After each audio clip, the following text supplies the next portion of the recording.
बिस्मिल्लाहिर्रहमानिर्रहीम, अस्सलाम वालेकुम। खेलों की खबरों पर तबसरा और तज्जियों से स्कोर के एक और प्रोग्राम के साथ सैयद याह्या हुसैनी आपकी खिदमत में हाजिर है। अंडर 19 एशिया कप में पाकिस्तान क्रिकेट टीम ने रिवायती हरी भारत को 8 विकेट के बड़े मार्जिन से शिकस्त दे दी। ये इवेंट में पाकिस्तान अंडर 19 टीम की दूसरी कामयाबी है। दुबई के आईसीसी क्रिकेट एकेडमी में खेले जाने वाले मुकाबले में पाकिस्तानी कप्तान साद बेग ने टॉस जीतकर बॉलिंग का फैसला किया। भारतीय टीम को पहला नुकसान उस वक्त उठाना पड़ा जब 39 के मजमूई स्कोर पर अश्विन कुलकर्णी 24 रन बनाकर आमिर हुसैन का शिकार बन गए। अगरचे ओपनर अर्दिश सिंह एक एंड पर डटे रहे, लेकिन दरासखत medium fast bowler Mohammad Zeeshan ने दूसरे एंड पर भारतीय बल्लेबाजों को ज़्यादा देर तक विकेट पर ठहरने का मौका फराहम नहीं किया। मोहम्मद ज़ीशान के साथ साथ बॉलर आमिर हुसैन और उबैद शाह ने भी उम्दा बॉलिंग करते हुए भारतीय बल्लेबाजों की पार्टनरशिप को तोड़ा। भारतीय टीम की जानिब से अर्दिश सिंह, कप्तान उदय सहारन और सचिन दास ने निफ सेंचुरियाँ बनाई और भारत को मुकर्ररा ओवर्स में 9 विकेट पर 259 रन तक पहुँचाया। आमिर हुसैन और उबैद शाह ने 2-2 विकेटें हासिल की, लेकिन भारतीय टीम को असल नुकसान मोहम्मद ज़ीशान ने पहुंचाया। मोहम्मद ज़ीशान ने 10 ओवर्स में 46 रन देकर 4 खिलाड़ियों को आउट किया, जिसमें 1 ओवर उनका मेडन भी शामिल रहा। अंडर 19 एशिया कप के अहम मुकाबले में भारतीय टीम की जानिब से 260 रन के हदफ के ताक़ुब में शामिल हुसैन और शाहजेब ने इनिंग का आगाज़ किया, लेकिन भारतीय टीम को शामिल हुसैन की सूरत में जल्द ही कामयाबी मिल गई। पाकिस्तान ने 28 रन पर अपनी विकेट गंवाई, लेकिन फिर मैच के बेहतरीन खिलाड़ी अजान ओवैस ने शाहजेब खान के साथ 110 रन की शराकत बनाकर ग्रीन शर्ट की फतह को एक रास्ता फराहम किया। शाहजेब खान 4 चौकों और 3 छक्कों की मदद से 63 रन बनाकर आउट हुए, तो कप्तान मिर्ज़ा साद बेग ने अजान ओवैस का भरपूर साथ दिया और दोनों ने नाकाबिल शिकस्त 125 रन की शराकत बनाकर पाकिस्तान टीम को फतह से हमकिनार करवा दिया। पाकिस्तान ने मतलूब हदफ 3 ओवर्स कबल सिर्फ 2 विकेट के नुकसान पर अपने नाम कर लिया। अंडर 19 एशिया कप में रिवायती हरी भारत के खिलाफ अजान ओवैस ने शानदार सेंचुरी स्कोर की और मैच के बेहतरीन खिलाड़ी का अवार्ड हासिल करने में कामयाब रहे। अजान ओवैस ने 130 गेंदों पर 10 चौकों की मदद से 105 रन की इनिंग खेली और आउट नहीं हुए। अंडर 19 एशिया कप में यूएई में भारत के खिलाफ शानदार कामयाबी में मरकजी किरदार अदा करने वाले पाकिस्तान टीम के सेंचुरी मेकर अजान ओवैस इस वक्त वीडियो लिंक पर दुबई से हमारे साथ मौजूद हैं। अजान, खुशामदीद कहूँगा आपको। और अजान, ये जानना चाहूँगा कि पाकिस्तान ने भारत के ख़िलाफ़ कामयाबी हासिल की है और पाकिस्तान टीम ने 2 मुसलसल मैच जीते हैं। पहले मैच में पाकिस्तान ने नेपाल को शिकस्त दी थी, दूसरा मैच भारत के साथ था। जब भारत की टीम ने आपको टारगेट दिया तो क्या सोच आपके जहन में थी कि किस तरह इस मैच को आगे लेकर चलना है? सबसे पहले तो मैं अल्लाह ताला का शुक्रिया अदा करूँगा कि मैं एशिया कप और वर्ल्ड कप के स्क्वाड में आया। इससे पहले मैं 2 इयर्स पहले वर्ल्ड कप और एशिया कप में रिजर्व्स में था, बट इस ईयर मुझे चांस मिला और अल्हम्दुलिल्लाह जो 2 मैचेस हमारे गुजरे हैं और उसमें मेरी माशाल्लाह बहुत अच्छी परफॉर्मेंस रही। सो मैं अल्लाह ताला का शुक्रिया अदा करता हूँ इसमें। अजान, आपकी इनिंग की जितनी तारीफ़ की जाए वो कम है और 260 रन के हदफ के ताक़ुब में इब्तिदा में पाकिस्तान को शामिल हुसैन की विकेट का नुकसान उठाना पड़ा और फिर आपने शाहजेब के साथ सेंचुरी पार्टनरशिप की। कप्तान मिर्ज़ा ताहिर बेग के साथ बहुत अच्छा खेले आप और पाकिस्तान की जीत की आपने बुनियाद रखी। वो कौन सा लम्हा था जब आपको लगा कि अब मैच पाकिस्तान जीत जाएगा, भारत को हरा देगा?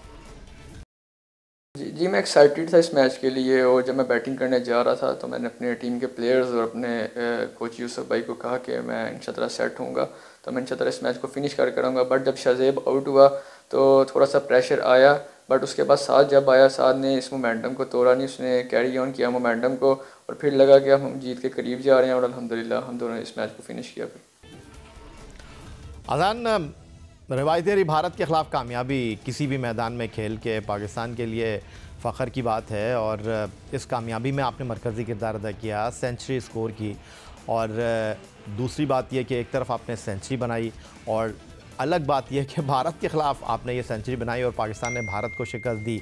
इस वक्त आप शायद सुर्खियों में मौजूद हैं, तो अपनी इस कामयाबी को, अपनी इस सेंचुरी को, पाकिस्तान की टूर्नामेंट में दूसरी जीत को, भारत के ख़िलाफ़ फतह को आप किस तरह जो है वो बयान करना चाहेंगे?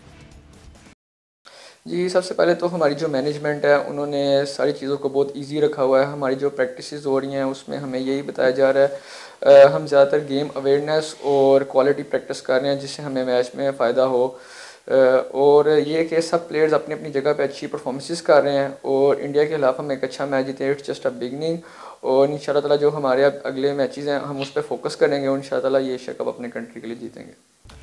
बहुत शुक्रिया। अजान अवैस हमारे साथ दुबई से मौजूद थे। भारत के खिलाफ एशिया कप के प्रेशर मैच में सेंचुरी बनाने वाले अजान अवैस, जिनको मैच के बेहतरीन खिलाड़ी का अवार्ड मिला, मोहम्मद हफीज़ ने कैमरा में होने वाले प्रैक्टिस मैच की पिच पर सवालात उठा दिए हैं। पर्थ में मीडिया से गुफ्तगू करते हुए मोहम्मद हफीज़ बोले, कैमरा में इंतजाम से हैरानी और मायूसी हुई। कैमरा की पिच बहुत स्लो थी, अब तक यहाँ सबसे स्लो पिच मिली है। वो इस तरह के इंतजाम की तवक्को नहीं कर रहे थे। हो सकता है कि ये क्रिकेट ऑस्ट्रेलिया की हिकमत अमली हो। Well, to be honest, we tick most of the boxes as a team, but obviously really surprised and disappointed. The arrangements in Canberra, the pitch we received for the practice, that was really the slowest pitch we can ever play on as a visiting team in Australia. But as a team, we are really happy. The preparation we had, the most of the boxes are ticked, and absolutely ready for the exciting challenge coming ahead of us. I think everyone knew it, so there's no point of saying it again and again. So the disappointment was really high because we were not expecting this kind of arrangements, but it somewhere maybe the tactics, but we are ready for that. Pakistan की under 19 cricket team Mirza साद bag की क़यादत में UAE में मौजूद है। Under 19 Asia cup cricket tournament में शिरकत के लिए निदा डार की क़यादत में पाकिस्तान ख़वातीन क्रिकेट टीम कीवी के देश न्यूजीलैंड में मौजूद है और शान मसूद की क़यादत में पाकिस्तान की टेस्ट टीम मौजूद है कैंगरू के देश ऑस्ट्रेलिया में। और नेशनल स्टेडियम कराची मेज़बानी कर रहा था नेशनल T20 कप के फाइनल की, जहां एबटाबाद के मुकाबले पर कराची वाइट्स की टीम थी, जिसने टेस्ट बैट्समैन असद शफीक की क़यादत में कामयाबी हासिल की। 24 नवंबर से कराची में शुरू होने वाले इवेंट में मुल्क भर से 18 टीमों ने हिस्सा लिया। इन 18 टीमों को 4 ग्रुप में तकसीम किया गया। ग्रुप ए और बी में 5-5 और ग्रुप सी और डी में 4-4 टीमों को रखा गया। हर ग्रुप की टॉप 2 टीमों ने सुपर 8 मरहले में जगह हासिल की, जिसमें Peshawar, Abbottabad, Karachi Whites, Rawalpindi, Lahore Blues, Sialkot, Lahore Whites और फाटा रीजन्स की टीमों ने क्वालिफाई किया। सुपर 8 की 4 टीमों के दरमियान सेमीफाइनल मुकाबले मुनक्किद हुए। कराची वाइट्स ने रावलपिंडी रीजन और एबटाबाद ने गैर मुतवक्के तौर पर इफ्तिखार अहमद की क़यादत में खेलने वाली पेशावर रीजन को शिकस्त देकर फाइनल में जगह हासिल की। नेशनल स्टेडियम कराची में कौमी T20 कप 2023 का दिलचस्प फाइनल कराची वाइट्स और एबटाबाद की टीमों के दरमियान खेला गया। एबटाबाद ने टॉस जीता लेकिन खुद बॉलिंग को तरजीह दी। एबटाबाद के बॉलर शहाब खान और आदिल नाज ने पूरी इनिंग्स के दौरान मुखालिफ बैटर्स पर अपना दबाव बरकरार रखते हुए अहम विकटें अहम मौक़ों पर हासिल की, लेकिन खुर्रम मंजूर के 37 गेंदों पर बनाए जाने वाले 53 और उमैर यूसुफ के 36 रन की बदौलत कराची वाइट्स की टीम 9 विकेट पर 155 रन बनाने में कामयाब हो गई। 156 रन के हदफ के ताक़ुब में एबटाबाद की टीम शाहनवाज धानी, अनवर अली, दानिश अजीज़ और आफ्ताब इब्राहिम की बॉलिंग के सामने मुकर्ररा हदफ तक ना पहुंच सकी, लेकिन एबटाबाद ने आखिरी ओवर्स तक भरपूर मुकाबला किया, मगर 9 विकेट पर 146 रन तक ही पहुंच सकी और मैच 9 रन से हार गई। शाहनवाज धानी ने सिर्फ 16 रन देकर 3 खिलाड़ियों को पवेलियन की राह दिखाई। नेशनल T20 कप 2023 में कराची वाइट्स की टीम टाइटल जीतने में कामयाब रही, लेकिन वो अपने सबसे तजुर्बेकार क्रिकेटर और खिलाड़ी की खिदमात से हमेशा के लिए महरूम हो गई। टेस्ट क्रिकेट में पाकिस्तान के लिए 77 मैच खेलने वाले मुस्तनद और काबिल भरोसा बैट्समैन असद शफीक ने बैनुल-अक़वामी और प्रोफेशनल क्रिकेट से बाकायदा रिटायरमेंट का ऐलान कर दिया। छोटे क़द के बड़े खिलाड़ी ने अपना बैनुल-अक़वामी क्रिकेट करियर तो वनडे मैच से शुरू किया, लेकिन वो वाइट बॉल से ज़्यादा रेड बॉल क्रिकेट में कामयाब रहे। अगरचे असद शफीक पैट्रन्स ट्रॉफी में भी अपने करियर के 3 मैच खेलेंगे, लेकिन फाइनल में कराची वाइट्स की फतह के बाद खिलाड़ियों ने असद शफीक को गार्ड ऑफ ऑनर पेश किया। अपनी रिटायरमेंट पर प्रेस कॉन्फ्रेंस करते हुए असद शफीक ने कहा वो क्रिकेट से रिटायरमेंट ले रहे हैं। पैट्रन्स ट्रॉफी के 3 मैच खेलने के बाद डोमेस्टिक क्रिकेट से भी रिटायर हो जाएंगे। किसी खिलाड़ी के लिए भी अपने मुल्क की नुमाइंदगी करना एक एजाज़ की बात है। उन पर रिटायरमेंट के लिए कोई दबाव नहीं था, ये उनका अपना फ़ैसला है। उनके इस फैसले के हवाले से वो यही कहते हैं कि उन्होंने जो किया बर वक्त किया। अभी नई जिम्मेदारियों का मुआहिदा साइन नहीं किया, सिलेक्शन का मामला प्रोसेस में है। उनका कहना है कि क्रिकेट बोर्ड ने उनसे सिलेक्शन कमेटी में खिदमात पेश करने के लिए कहा है, जिसके बारे में अभी उन्होंने कोई हतमी फ़ैसला नहीं किया। दूसरा, आज जो है वो मैं अपनी रिटायरमेंट अनाउंस कर रहा हूँ इंटरनेशनल क्रिकेट से भी और डोमेस्टिक के भी। सिर्फ मैंने 3 मैच खेले हैं अभी पैट्रन्स ट्रॉफी के जाके, उसके बाद डोमेस्टिक से भी। उसकी वजह यह है कि सेम एक्साइटमेंट लेवल अब नहीं है जो था थ्रू आउट मेरे कैरियर, और मुझे लगता है कि अब एज मेरी 38 हो गई है और एक्साइटमेंट लेवल भी वो नहीं है, फिटनेस भी जो है वो मेरी उस लेवल की नहीं है जो कि इंटरनेशनल में रिक्वायर्ड है, और पैशन भी उस तरह का नहीं है। तो मुझे लगता है कि अब टाइम है रिटायरमेंट लेने का। मिलते हैं एक ब्रेक के बाद।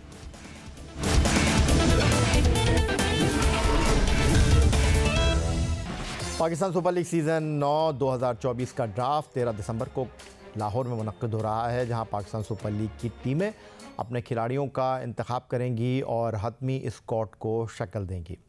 पाकिस्तान सुपर लीग की दिफाई चैंपियन और मुसलसल 2 साल से पाकिस्तान सुपर लीग का एजाज़ जीतने वाली लाहौर कलंदर की टीम ने जिन 8 खिलाड़ियों को एक बार फिर अपने साथ मुंसलिक किया है, उसमें टेस्ट ओपनर फ़खर ज़मान का नाम शामिल नहीं है, जिस पर खासी चहमगोइयाँ हो रही हैं। सवालात उठ रहे हैं कि फ़खर ज़मान, जिन्होंने आखिरी 2 सीज़न में लाहौर कलंदर की कामयाबी में मरकज़ी किरदार अदा किया, आखिर क्यों उनको लाहौर कलंदर ने अपने 8 उन खिलाड़ियों में शामिल नहीं किया जो कि लाहौर कलंदर का हिस्सा होंगे।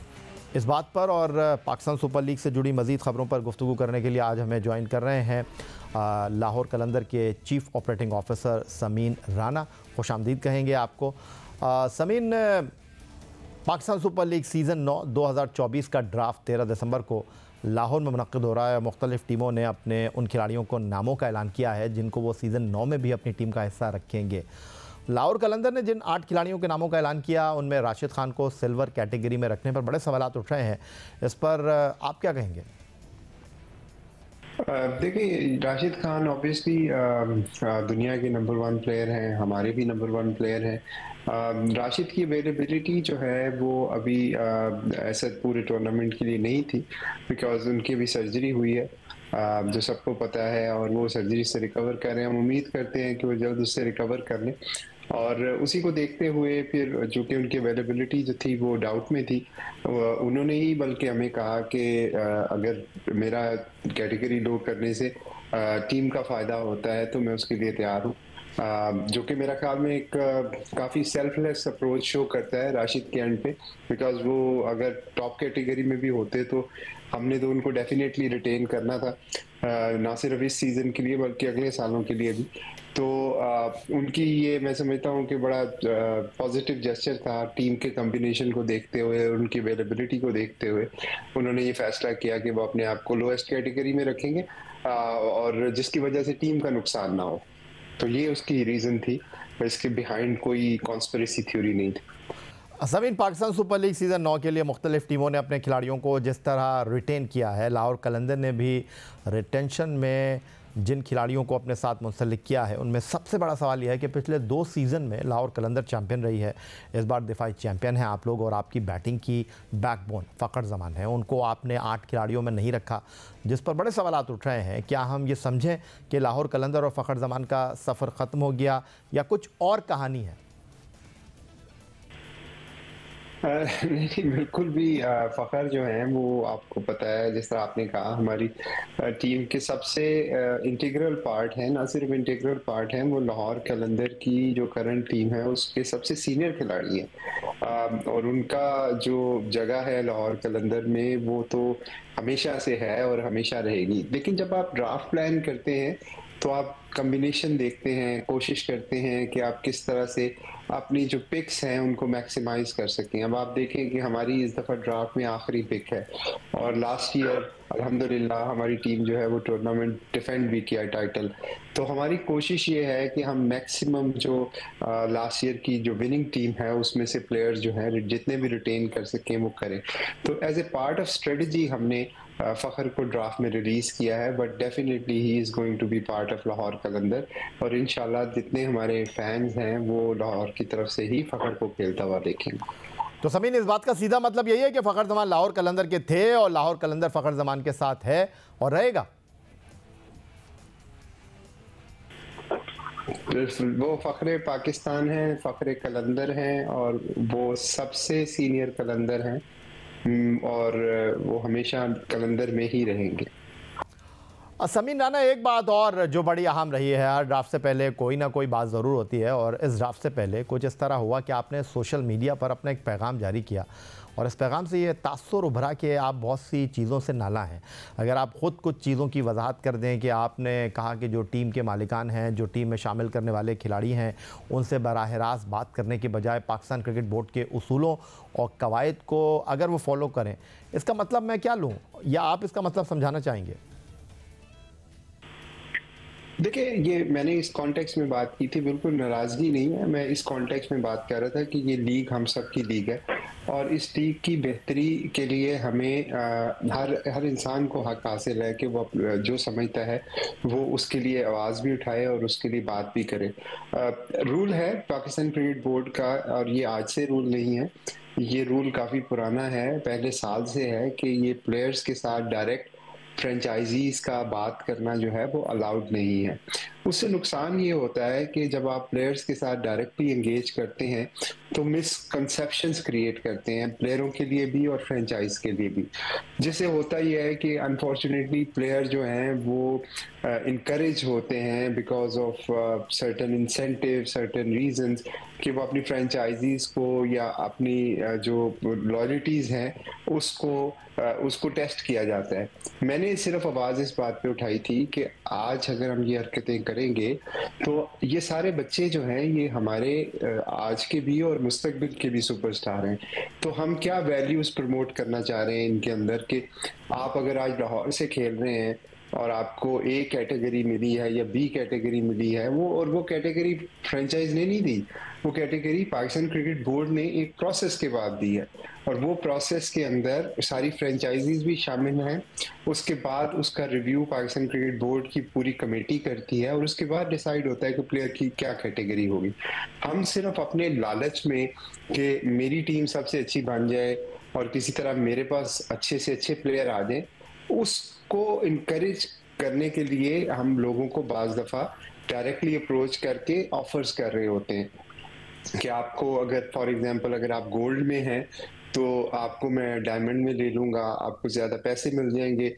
मेरा मकसद सिर्फ ये था कि इस तरह की चीज़ें जो हैं वो अल्टीमेटली आपको लीड करती हैं ब्राइब्स की तरफ, जो कि एक मेरा ख्याल में गलत प्रैक्टिस है जिसको हमें डिस्करेज करना चाहिए, हमें उसको इनकरेज नहीं करना चाहिए। क्योंकि अगर आज फॉर एग्जांपल लाहौर में 2-4 प्लेयर हैं जो कि बहुत हाई डिमांड हैं, तो कल को ये किसी और फ्रेंचाइज में भी हो सकते हैं।